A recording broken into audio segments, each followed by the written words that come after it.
Welcome. Good afternoon. Thank you for coming to my talk on VPC design. My name is Rob Alexander, and yes, my secret was revealed this morning. I am the CIO of a major American bank by day. By night, I'm a solutions architect for AWS out of Seattle. We've been doing this talk for 3 years now at re:Invent, and we always started off with this slide. And there's a reason for that. Everything I'm talking about today was built by you. So I base this talk off of customer designs that I have seen over the last year that I find particularly interesting, but are in use and in production use. So nothing here is theoretical.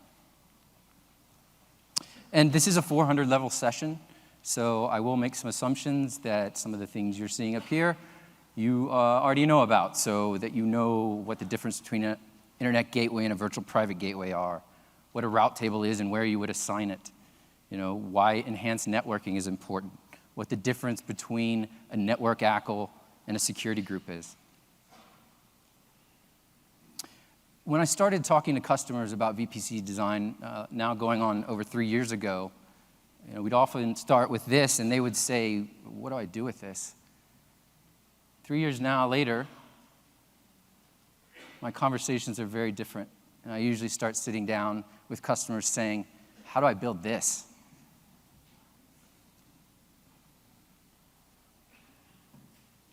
But we'll get there. Let's first just zoom in and start with one. So here we have a stock standard VPC in a region deployed across multiple availability zones. We have public subnets and private subnets. The only difference being any instances deployed in the public subnet will get an automatically assigned public IP, and the private subnets are obviously private IPs only. And this first VPC is going to be dedicated to a public-facing web application, so we're going to deploy an elastic load balancer across both availability zones. And we'll go ahead and label these subnets according to what kind of things that are going to be in these subnets. We'll slap a CIDR on there. And I do want to remind you to keep in mind that there is always this virtual router that sits in the virtual private cloud that dictates the routing between all the subnets, which by default allows all the subnets to talk to each other. And that's all facilitated by the .1 address of every subnet's CIDR block. Now, obviously, this will be public-facing, so we're going to attach an internet gateway.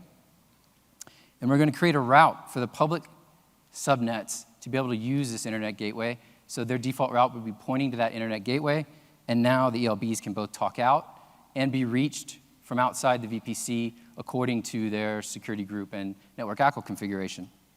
Now, I will point out here that the internet gateway is a highly available and horizontally scaled infrastructure. This is not, we call it a gateway, but this is not one physical thing that you have to worry about facilitating bandwidth or availability for. That's not your concern. So what about these instances that are still in the private subnets? How do we facilitate connectivity for them outside of the VPC? They don't have any route to the internet gateway, and they don't have any public IPs. So first we'll say, why do we want to go outside? What's out there? So the first thing is public AWS API endpoints. So if you're making auto-scaling calls from inside, or you're launching CloudFormation, or you're even making EC2 API calls to, for example, move an elastic network interface, all those need to be able to reach out of the VPC and touch our API endpoints that are on the public network. Regional services, so S3, DynamoDB, Kinesis, SNS, Lambda, those all exist as regional public services that are outside your VPC. And same with third-party services, so whether that's New Relic or Slack or Datadog or any of the platform services that are also out there in AWS, you obviously have to get out of your VPC to reach them. So the most standard way to do this is to deploy what we call a NAT instance that will front all of your private instances and provide that connectivity. So we deploy the NAT here in the public subnets. It obviously has a public IP. That single public IP fronts the private connectivity for all the instances that are talking to it, and we do that by giving the private subnet route table a default route of the NAT instance itself. And so now all these private instances can go through that NAT and egress the VPC. The problem is, as your traffic grows and your instances grow, obviously, there's going to be a little problem with a single instance facilitating this connectivity. And you both have a single point of failure and a network bottleneck in this instance. So how do we make scalable and available NAT? Well, first, I'd ask, what do you want out of the NAT? Because if you're putting high bandwidth, demanding applications behind a NAT, then you're going to have problems. So my advice is always to cordon off those types of workloads that need high bandwidth and give them their own egress out of the VPC. So put them in public subnets. Lock them down so they can't be accessed from the outside, but at least they'll have their full instance bandwidth capacity out of the VPC, and they won't be constrained by an NAT instance. Now, there's obviously still a purpose for NATs. There's still lots of reasons that are beyond high bandwidth applications. And so what we're going to have here, this is our first stage in our evolving design requirements. You're going to see this slide over and over as we work through all these use cases. This list of requirements is going to grow and grow. So this first list of requirements is that we want public subnets for those high bandwidth public talkers. We want private subnets that still have access to public AWS network. We want highly available NAT. And for now, we're going to have one AWS account. It's going to be one VPC, and it's going to be in one region. So we're going to take a little detour from VPC and talk about some new EC2 features that you might not have heard of yet, but will help facilitate this HA NAT solution. And specifically, these features are the Amazon EC2 Auto Recovery Service and the EC2 Auto Reboot Service. So these are going to give us some automatic recovery features that did not exist before. So over the years, EC2 has built up this very robust framework of status checks that checks everything on your instance and the physical server hosting your instance. So this checks everything from the actual hardware, the software running the underlying hypervisor and your instance, the networking and power related to that instance. So this whole series of status checks all rolls up and surfaces itself to you in the form of 2 CloudWatch per instance metrics. And those are one metric for the system itself failing and one metric for the instance failing. Now, these have existed for a while, but you couldn't really do anything up until very recently with them. You could generate alerts, you could launch a new instance and replace the failed instances, but beyond that, your options were pretty limited. But what's new is these new EC2 actions that you can take, specifically reboot and recover, so that now, if an instance status check fails, you can set it to instantly reboot. So if it core dumps, or if someone downs the virtual interface, or anything that goes wrong with the instance itself, it will automatically reboot. If the system itself, if any of those underlying health checks fail, and the system becomes impaired, it will automatically recover to new hardware. And when this happens, all of these things stay the same. And this is the key. Before, whenever you replace something, your instance ID would be different. So there were all these clever solutions for HA NAT that had you reroute route tables or move ENIs. And those were all dependent on the fact that the instance ID would change when the new instance came in and replaced it. But with recovery, it stays the same. So there's a few things about auto recovery that you should keep in mind. First of all, it only applies to the system status check, so that's why we're not doing recovery on the instance failure. It only applies to newer instance types, and it is, you cannot use the local instance store, so you can't even have it mounted today. So this is very much an EBS-backed service. And here's how you set it up. It's very easy. It's straight from the CloudWatch console. We're just creating an alarm based upon that metric, the system failed check. We're setting our threshold for 2 consecutive periods of 1 minute. You can be more aggressive if you like. And the action is to recover. And make sure you choose your period as a minute, because that can be 5 minutes, and you obviously don't want that. And same with reboot. Just make sure you choose the right metric and choose the action to reboot. So how does it work? So we've got one NAT per AZ. The private subnets in that AZ, their subnet routing table is all pointing to that one NAT in their AZ, so they're lined up. If the NAT itself has problems and it fails, auto recovery kicks in, and within about 1 to 4 minutes, the instance is replaced and it's completely the same on new hardware. And traffic obviously starts flowing again. Now I say 1 to 4 minutes because it depends on the nature of the failure. If the NIC itself fails, it's going to be longer. But if it's some other ancillary issue, it could be a lot faster. So auto recovery and reboot run outside the instance itself, so it's nothing you put on the instance. So the NAT itself can be anything you want. So you can use the Amazon Linux NAT AMI or pick a NAT, any NAT that's out on the marketplace that you use today and familiar with.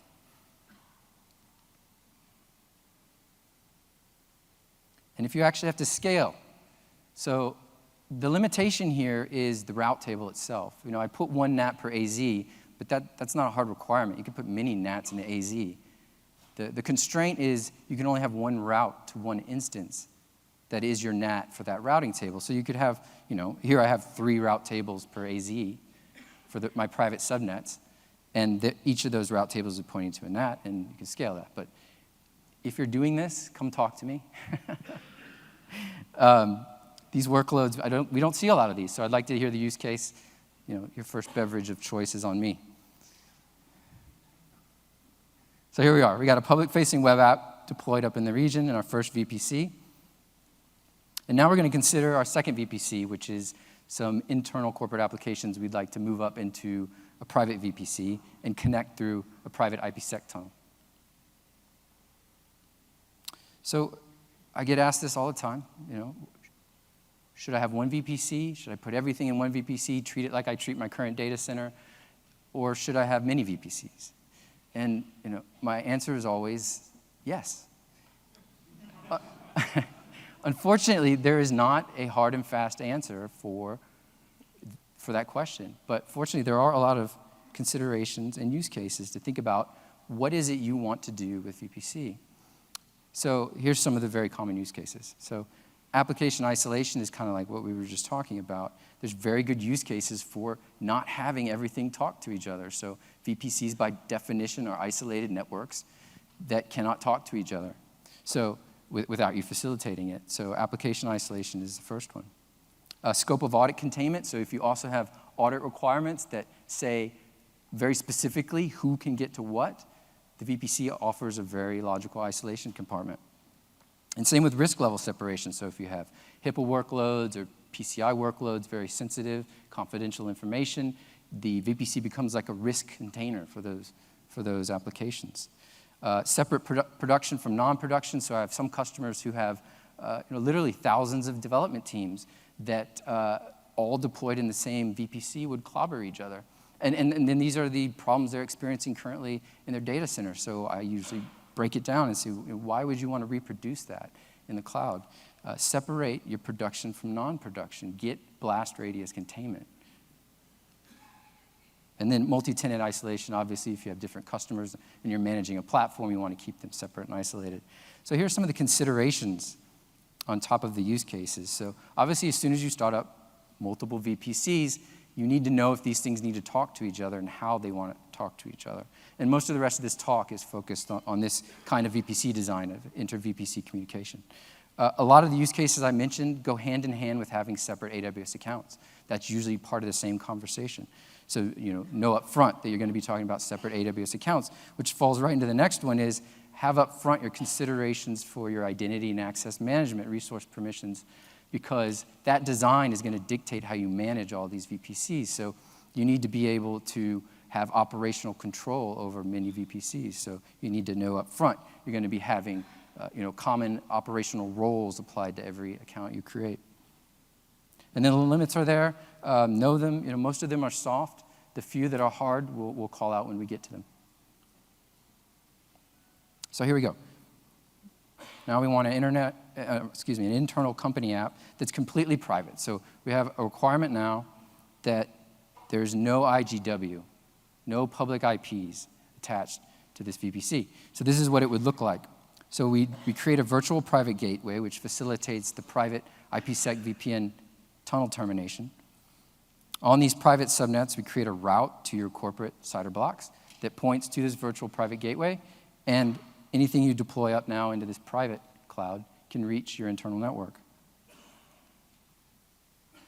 But, there's a lot of things out there that you want to use, and S3, of course, is a very common data store for applications, so your developers want to actually use these services while they're in this internal private VPC.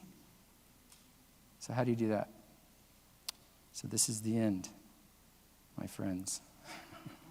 So our design requirements are evolving. So now we have VPN connectivity to private-only VPC. We want no egress in the VPC to any public networks. We want private IP access to Amazon S3. We want very content-specific access controls. And we're still with one account, one VPC, and one region at this point. So with those requirements in the past, this is actually how you would have to facilitate that communication. This is not ideal. This is a long way around to get back to S3. So fortunately, over the summer, we launched a new feature called VPC endpoints. So VPC endpoints provide exactly what our requirements are asking for. So there's no IGW involved. There's no NAT. You're not facilitating communication through a NAT. There's no public IPs involved. The service is free.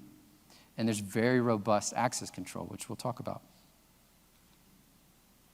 And I would like to point out here that we made this very clear from the beginning when we launched this feature. This is just the start. So S3 is the start of the endpoints.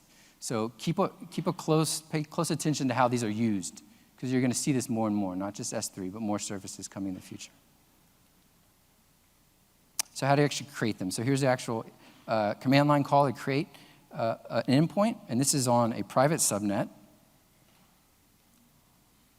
And you actually associate it with a route table. So you don't actually go in and create the route, you associate it, and that route is created for you automatically, and it's actually not modifiable. So the destination is a prefix list for the service itself, and we'll get to what an actual prefix list is, and the target is the endpoint. And now I also did this to my public subnet that already had an internet gateway, and this is perfectly fine. It's just demonstrating how this would work. So obviously the prefix list is going to be a more specific route to the blocks that make up S3 in the region. So it's going to prefer that route over the default route for S3. But be careful here because the service is regional. So this would only apply to traffic going to S3 in that region. If you were trying to reach a bucket in, for example, US East 1, that would go over the internet gateway. So what's a prefix list? Now, these are very cool. So it was very hard in the past to keep track of the actual IPs that made up S3. They were constantly changing. People played very elaborate games to keep track of what S3 was in IP space. Prefix lists abstract all of that. So it's a logical route destination that dynamically translates into the space that makes up S3. So you don't have to worry about tracking it. And obviously, these ranges are going to change over time, but the prefix list itself will keep that abstraction. So again, these will come as more and more services come up as endpoints. And you can actually use them in security groups. So you can lock down the actual instances that can use the service, the VPC endpoint. So what about access control? So there's multiple layers of access control when you're talking about endpoints. So the first place that we can apply a policy here is on the endpoint itself. So what we're going to do is apply this policy on the endpoint that has very specific requirements of what bucket I can reach. So in this case, it's a backups bucket. So I can only get and put objects to backups. So when a request goes out to S3 over the endpoint route from the subnet, that policy is going to be hit. It's going to check if you're going to the backups bucket, and if you are, off you go. Now, that's on the endpoint. You can also apply a policy on the bucket itself, which says very specifically what endpoint you're coming from and what VPC you're coming from as a condition for access. So in this case, we're saying traffic can only come from a very specific endpoint. So it's going to check, is this request coming from this VPC endpoint? And if it is, let it through. So we got multiple layers of control access. So we recap real quick. You have the route table itself, so you associate the subnet to give it access. Then you have the VPC endpoint policy itself. You have the bucket policy.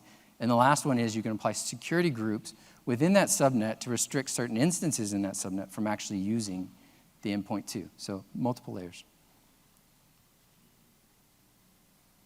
So let's see them in action. So in this case, we've got 2 buckets out there. And all of our internet apps want to be able to back up to S3 and store their data. So we create an endpoint for them. We give them a route to the endpoint. And we have the policies there that allow them to back up. But this compliance application is separate, and its requirements are a little bit more strict. It needs to store its content in its own bucket. So we create another endpoint for the compliance application. So the restriction is you can only have 1 route per route table to a service of an endpoint. So in this case, you could have facilitated this all through one endpoint, but we keep it separate for the application requirements.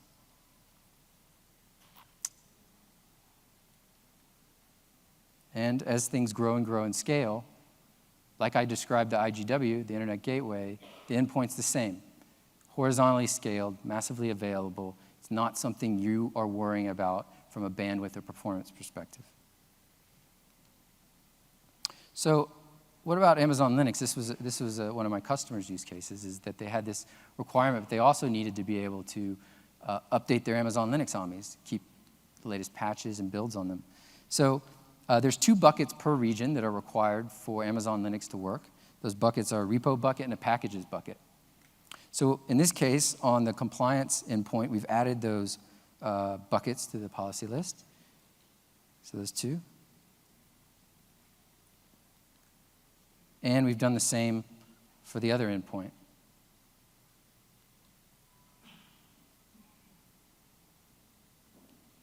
And so now, both endpoints can access both buckets. And again, why did I do this on both endpoints? It goes back to the constraint. I couldn't have added another route in those tables for those buckets. So, another endpoint to create just for those buckets. So a few things to remember about endpoints. The endpoint and the bucket itself have to be in the same region. Amazon DNS needs to be enabled for the VPC. That's for the prefix list resolution. That doesn't mean you can't use your own DNS. You just need to have it enabled. Source IPs to S3 will be private. So if you have any source IP restrictions on your buckets today, those won't work because those are obviously restricting against public IPs. You need to use the restriction of either the VPC itself or the VPC endpoint. And don't forget about S3 dependent services. So there's lots of our services. So EMR, Redshift, they all have S3 dependencies. So when you go locking things down, make sure you consider those.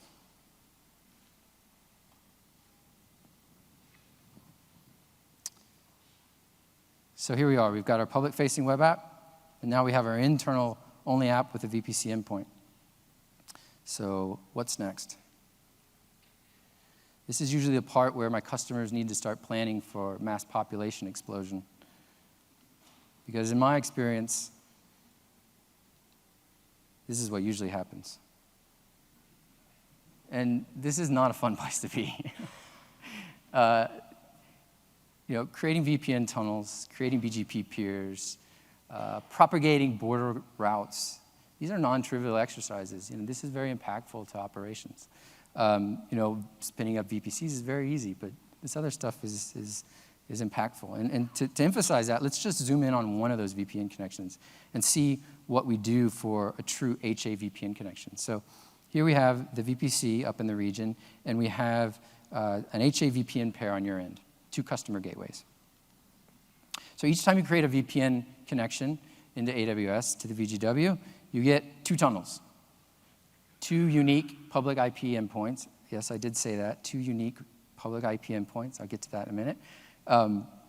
That terminate in separate AZs. So that's for redundancy on our end. If something needs to be downed, you have another tunnel to route over.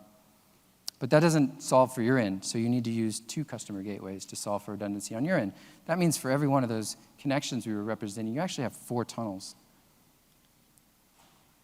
And here we have the BGP announcements up, so you're getting the BGP from us, that's the VPC block itself, and our ASN, and to the VPC itself, you're advertising whatever your internal network space is you want the VPC to know about. And you're facilitating multipath on your internal network through your IGP of choice, so whatever it might be. It could be IBGP as I have here, or OSPF. But you're facilitating this equal cost route back up to the VPC. And what's new, as of very recently, is that you can reuse your customer gateways. So this was a huge headache in the past. When you were facilitating many tunnels, you were having to, we would give you the same 2 public IP addresses as the endpoints, the tunnels, in the region, which means you were wasting public IPs for every single VPN connection you were creating. That's no longer the case. So now, every time you create a VPN connection, you get unique public endpoints. And if you're not seeing that behavior, that means you're on a legacy VGW. So unfortunately, what that means is you need to kill your current VGW and create a new one and attach it, and you'll start seeing that behavior.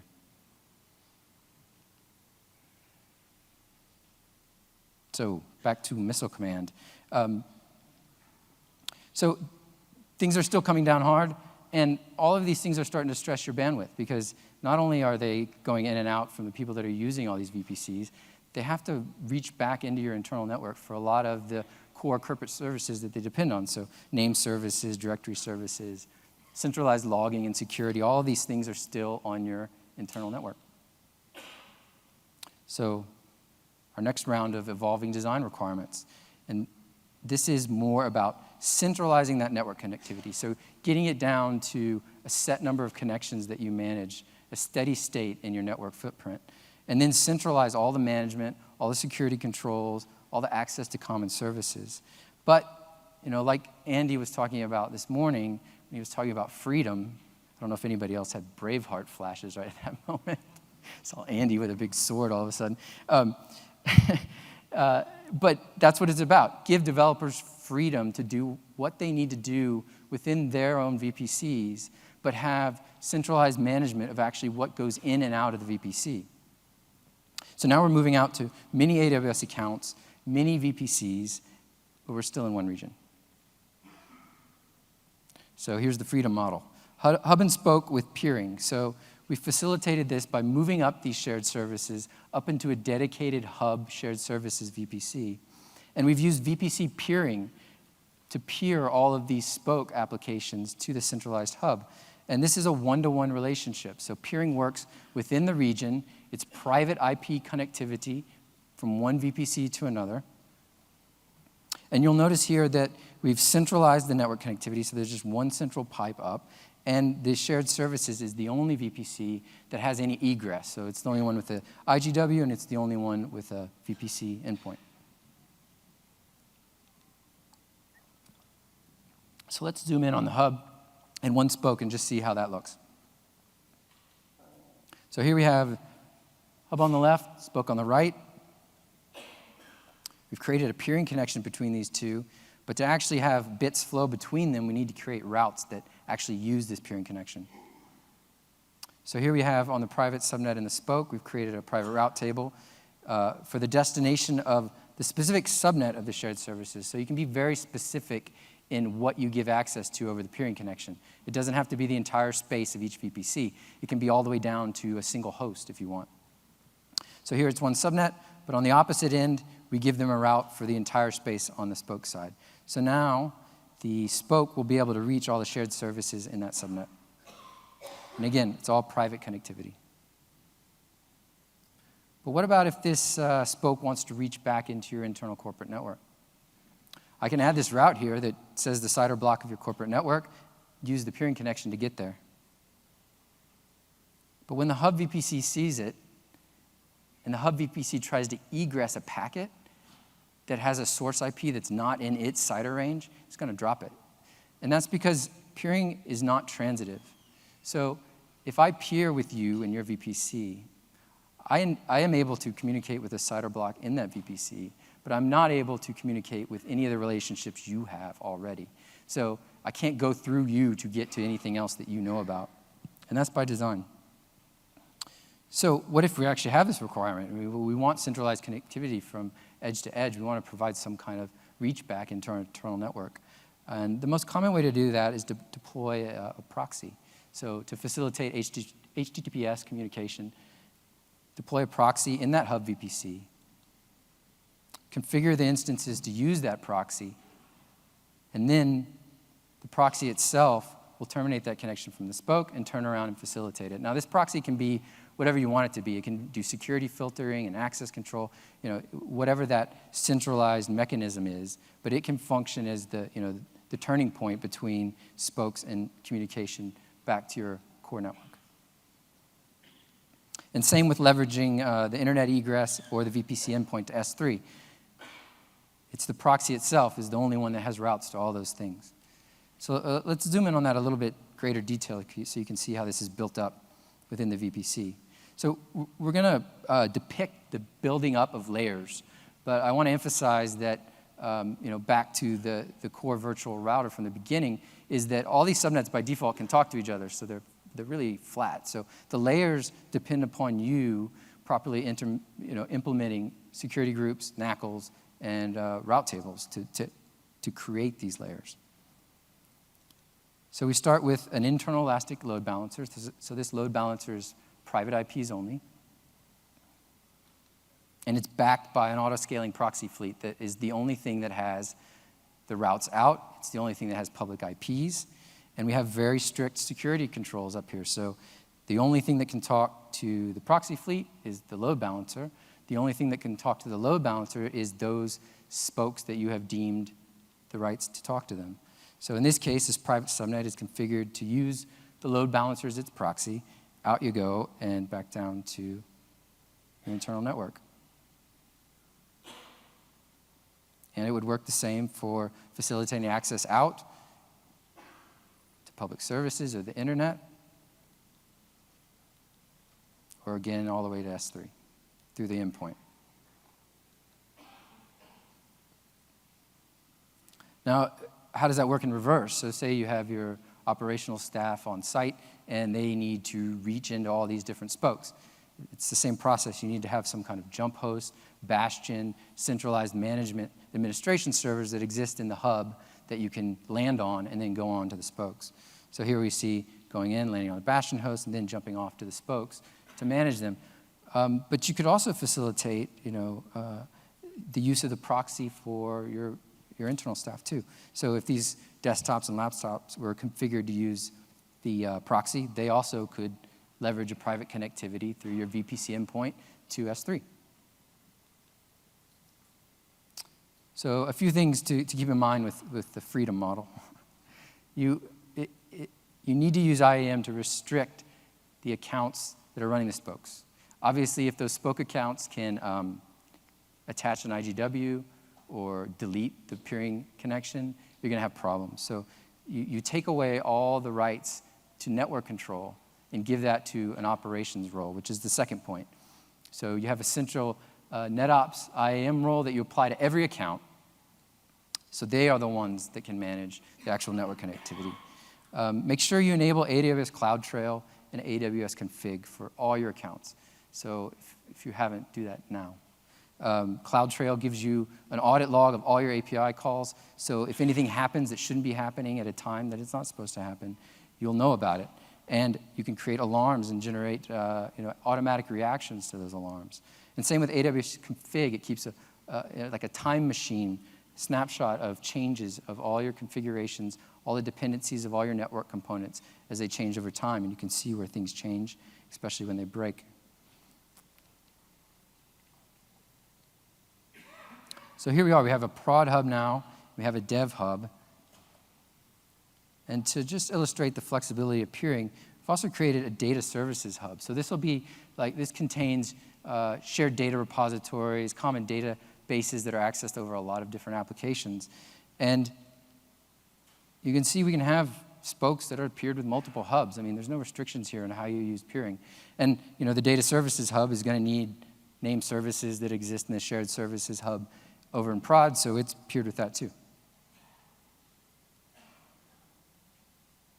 So what about accounting for all this traffic now? You've got all these hubs, and all these accounts and all this network traffic going around, how do you enforce that the security controls you've actually set up are working?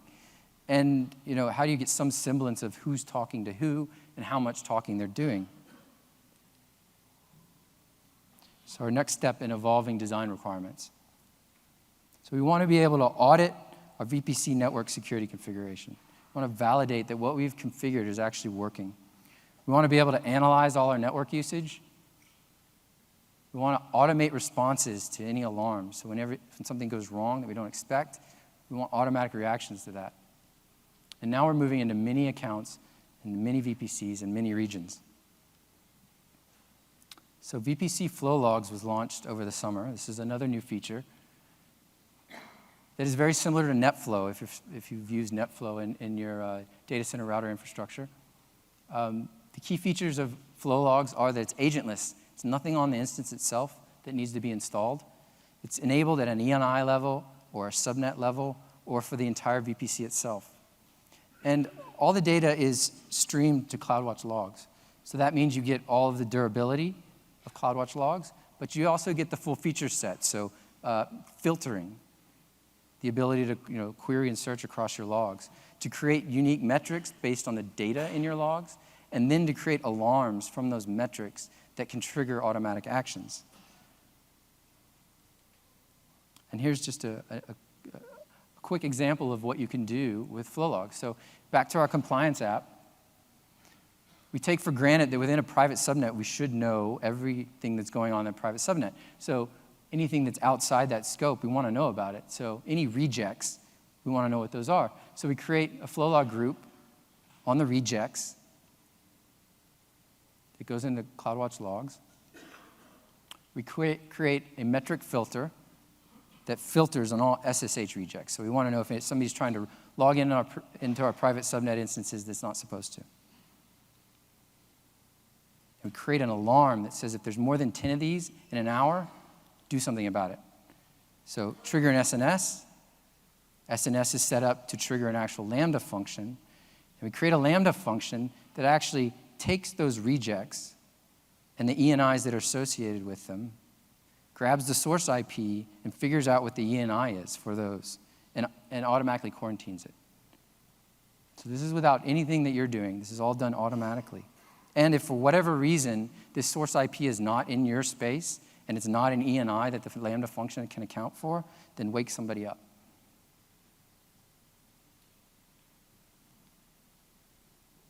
And there's a really rich partner tool set out there too with flow logs already. So this is an example from Sumo Logic. This is their real-time network dashboard. It's all built off of flow logs. This is the Dome 9 one. It's actually just coming out. It was announced here at reInvent. This one's really nice. It gives kind of a security landscape. So it maps out how all your security groups are related to each other and how traffic flows through your system. And then it gives color-coded indications of rejects, and you can drill down into the details on those rejects. And now with our recently launched Elasticsearch service, you can build your own very easily in just a few clicks. So you can tee off all your data into Elasticsearch. Kibana's built into it, and build your own dashboard. So the blog link there gives you full instructions on how to do that.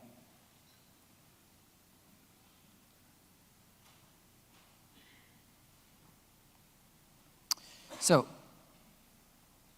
now we have our hubs. We've covered how to account for all the communication between the hubs. We've got good visibility into our security profiles, validating everything's working. Now we'd like to do something about our bandwidth. Bandwidth is still increasing. We'd like to leverage our corporate network. We'd like private connectivity from the AWS regions into our corporate network. So this is bringing it all back home. And this is where we start talking about many gigabits per second of network traffic between you and AWS. You want something more cost-effective than the actual internet out that's being charged for all the VPN tunnels you're running? You want more predictable latency than the public internet? We'd like to leverage your existing corporate network that you have. And now we're into many accounts, many VPCs, many regions. So this is where Direct Connect comes into play. So Direct Connect is our private fiber service where you literally patch directly into an AWS region. And there's really only 3 things you need to remember about Direct Connect. There's 3 key requirements. And one, it's a physical plug. Somebody in a data center has to plug a connection between us and you. You need to give us a VLAN tag for every port you create on that connection. And you need a BGP peer for every port that you create. It's really those 3 things.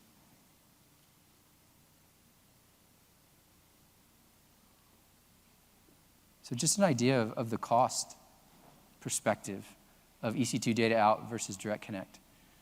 So you can see here I've done redundant 1 gigabit per second Direct Connects, which cross there with EC2 data out. So at about 10 terabytes a month out, data out. And then here at about 60 terabytes is where you cross the price threshold of 210 gigabit per second Direct Connect links. Now, as I say at the bottom, that's US West 2 data out charges, and that does not include telco costs to reach a Direct Connect location if that's required. Now, what does that mean? That means Direct Connect is something that we establish in large colo facilities around the world. So here's the US, and what we do is in these Equinixes or core sites, we go in and set up an infrastructure footprint and run private fiber between those colos and a specific region. So each Direct Connect location is only associated with a specific region. And you see here, we have 2 Direct Connect locations per region. So if you're already in these facilities, it's very easy to order Direct Connect. It's just a cross connect between you and us. But if you're not in those facilities, you got to get there. So if you're here in Colorado and you want to Direct Connect into the Oregon region, first of all, you're going to be very confused because that's not Colorado. That's Colorado. Come on, Americans.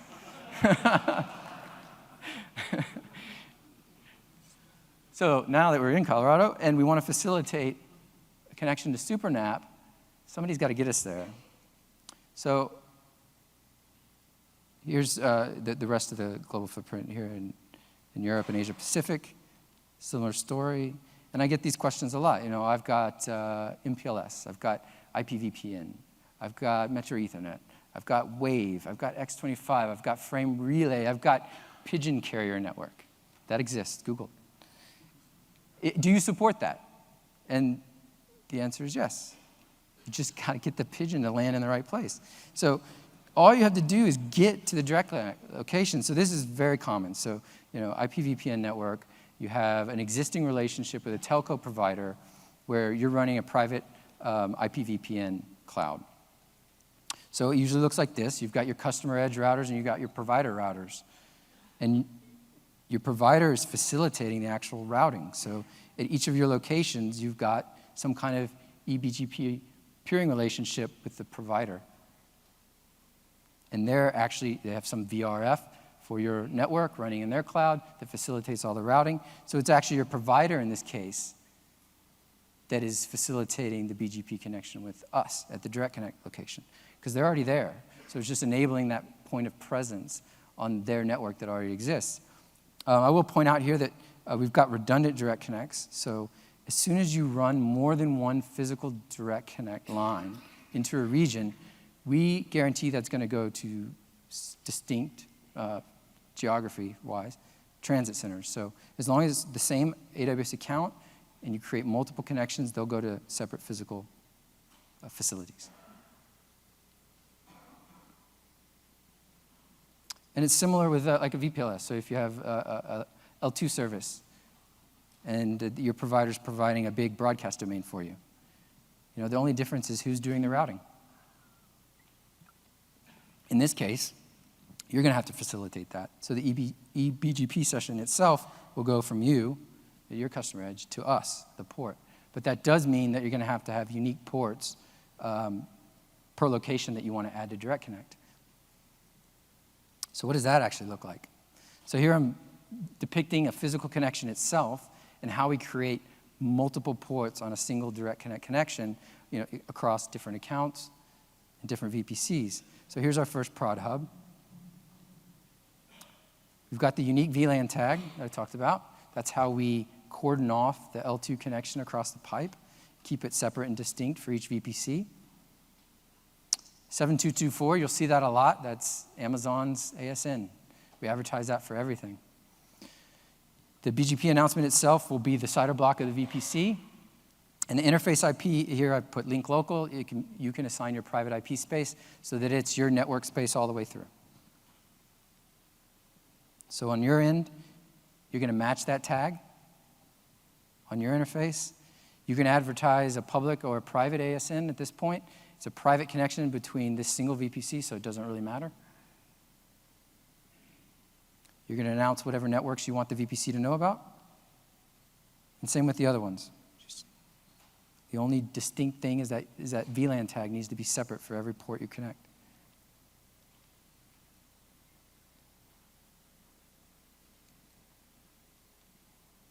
So here's the route table that's now built up on your end.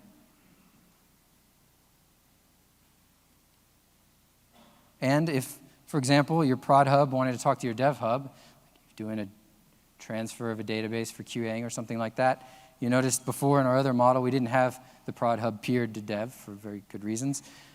That traffic would flow down to you, and you would facilitate the actual routing back out. So there is no routing between VPCs up on our end of the Direct Connect. That would happen on your end. Now, up until this point, we've only been talking about private interfaces. You can actually create a public interface over Direct Connect to give you access to the public network space in the region. And it's actually unique in the US. When you create a public interface in the US, we actually advertise out all the public IP space for all the regions in the US. So this is a public network, so you need to treat it as such. So you'd obviously have some security boundary between you and us over the public interface. You'd also have to provide some kind of NAT facility for your private network to use this to talk over the public interface.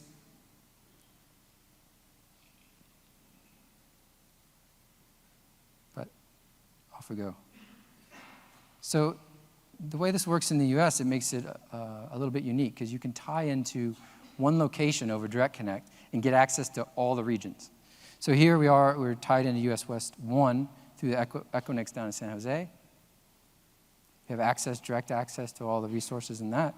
But we also have direct access to the other US regions. So if we had buckets, for example, up in Oregon, to access those, we go over the Direct Connect into the AWS network, and then over our private backbone to the Oregon region to access your buckets. And it's similar if you had, for example, on the East Coast, disaster recovery VPC. Now, what you can't do today is create a private interface in US West 1 that connects to a VPC in another region. So private interfaces still have to connect to VPCs in the same region. But you could access public space that's exposed for that VPC. So for example, the VGW, you create a VPN connection to the unique public endpoints for those tunnels, and that actual communication will go over our private backbone.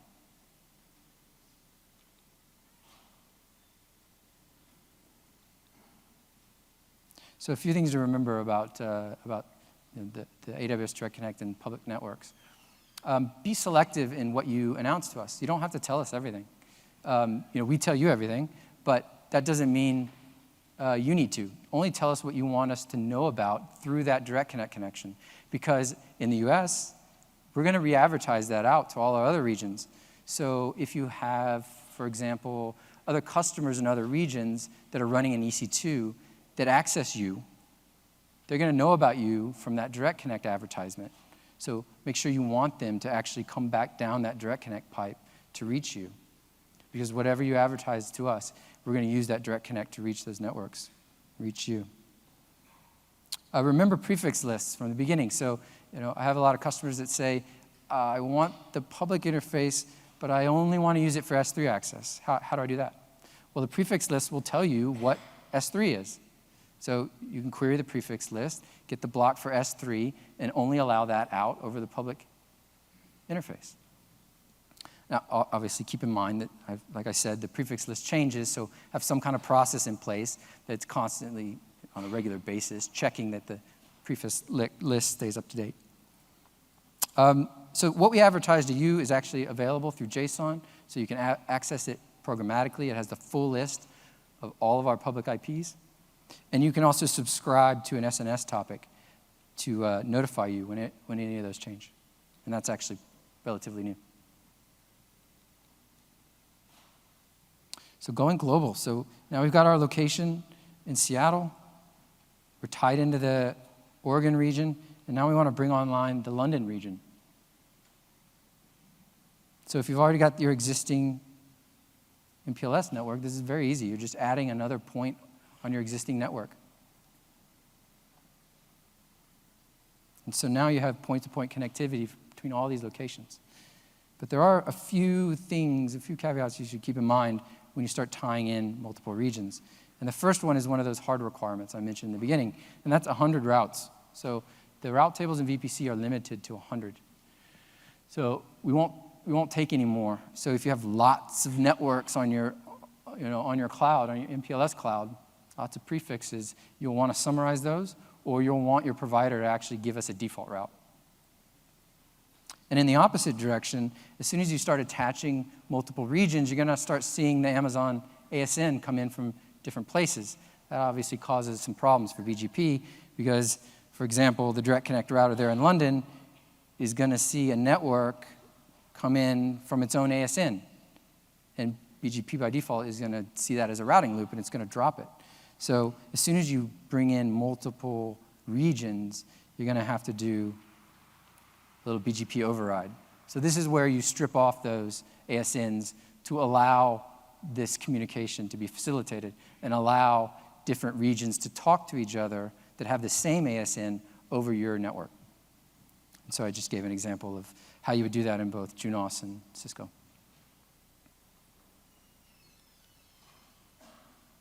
And that's something either you're going to have to do to the routers facing off to us in the Direct Connect location, or your provider is going to have to do for you. So here we are. We've got branches and headquarters and regions and everything tied into your existing corporate network. Everybody's happy and everybody can talk end to end. And some of you are saying, yeah, Rob, that's a very pretty picture, but I don't actually have a global corporate network backbone. Is there anything you can do for me? So I have lots of customers that are either in the cloud or don't have existing global networks that want to still facilitate connections between all the VPCs around the region. So cross-region network between all VPCs is our new requirement. We want a scalable, full mesh IPsec network between all of our VPCs. We want minimal operational overhead. We want to leverage the AWS network and not some network that we already have. Many AWS accounts, many VPCs, and many regions. So this is what I call a monster mush. Sorry, I had to put one reference in here my mom would get. So you're welcome, Mom. You can go back to sort of paying attention. So we're going to bring in Cisco for this, and a VPN design framework they pioneered about a decade ago now called Dynamic Multipoint VPN. So Cisco offers the Cisco Services, Cloud Services Router on the AWS Marketplace. This is something you can point and click and launch. You can bring your own license. You can pay per hour. And it's the full Cisco software stack. So it's exactly the same as what you would have in your enterprise data centers.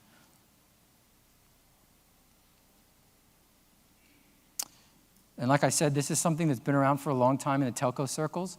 But for whatever reason, it's not something we've talked about a lot as far as cloud interconnectivity. So DMVPN is enabled by a few key technologies. The first is multipoint GRE. So the difference between multipoint GRE and regular GRE is that you don't have to designate a destination, and you can facilitate many tunnels over the same virtual interface. And the real magic in DMVPN is provided by what we call Next Hop Resolution Protocol. And we'll talk about exactly what that does for us in the establishment of what we want is dynamic tunnels that we don't have to statically configure. And finally, IPsec obviously running on top to provide the security and encryption for all of our tunnels. So here we go. DMVPN has gone through a few iterations over the years. The latest is called Phase 3. So I'm going to focus in on how Phase 3 actually works. So here we have our NHRP hub running in US West 2. And we bring up our first spoke. So what happens is the spoke is configured to talk to the hub. It registers with the hub an association of its physical public IP with its virtual tunnel interface so that the hub actually now knows how to find it over those. And it also exchanges routing information at this point, so you need to be running some kind of dynamic routing protocol, EIGRP if you're Cisco shop, OSPF, BGP, they all work. As more spokes come up, this starts to resemble a very traditional hub and spoke network. And it actually is at this point. So the next hop for all of your routing protocol is going to say the hub itself. And the hub itself is going to be the one either rebroadcasting all the network advertisements or broadcasting a summary, if that's what you want. But what's unique is what happens when spoke 1 here tries to communicate with spoke 2. Its next hop is the hub itself. So that first packet is going to hit the hub. That's going to trigger an NHRP response that's kind of like an ICMP redirect.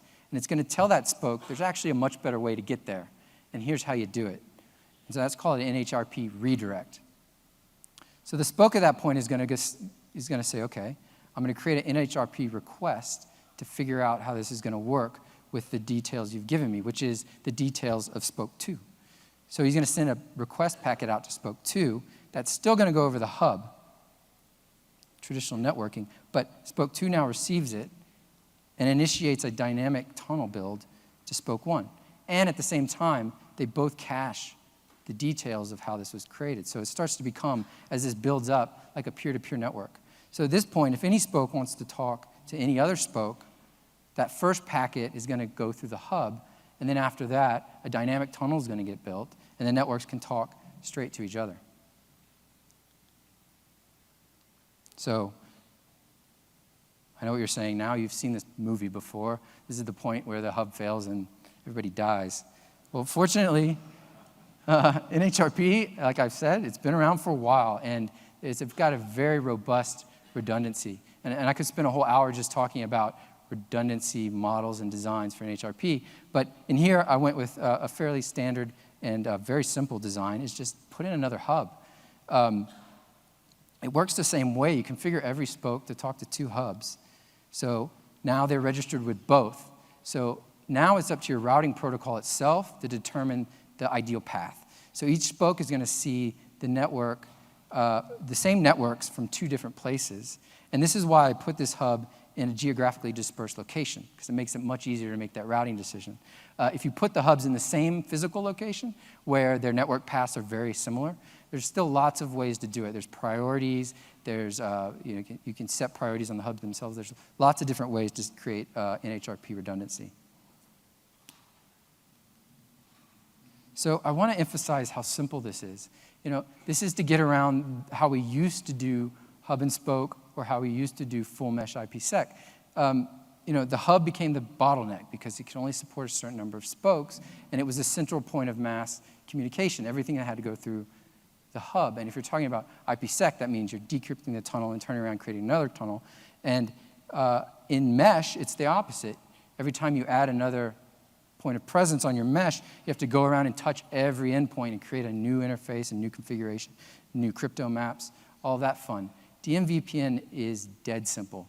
This is literally the entire configuration on the hub for DMVPN. And the only difference between this and the other hub is the tunnel interface IP. And on the spokes themselves, it's the same idea. The only thing I change is the IP of the tunnel interface itself. Copy, paste, launch new spoke. So here we are, back from the beginning. We bring in regional headquarters, branches, and with DMVPN, the footprint's very light, so we're talking mobile workforce. I have customers who run like Cisco 800 series from their houses and participate in the full IPsec mesh between all of their VPCs and all of their corporate networks and points of presence. So to end off, I'll do something a little fun. This does not fit the disclaimer from the beginning. My customers are not doing this, but I want to emphasize some of the flexibility and the ways that these tools are all put together. And hopefully this will give you a few light bulbs to go home with. And think about how you can start using a lot of these tools we talked about today. So this is using a demo with the Echo to interface with your network. And I'm going to roll the credits to show all the different design requirements that we've gone through. And play the clip. Alexa, load my AWS security report.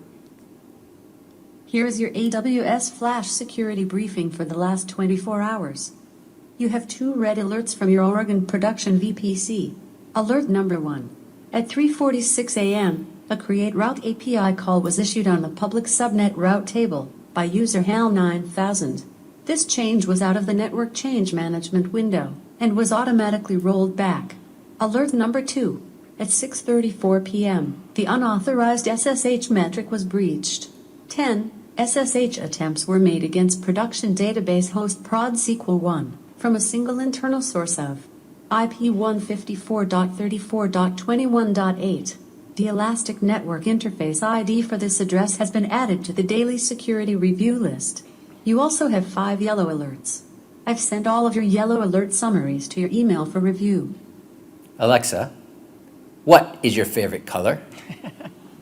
Dave, I'm afraid I can't answer that. Monty Python jokes just don't get the same laughs anymore. I also won't open any pod bay doors for you, so don't bother asking me. You gotta have fun, right? What's it worth if it's not fun? Thank you for your time. I look forward to seeing what you build this next year, so I have something to talk about next year. Thank you. Don't forget your feedbacks. Thanks.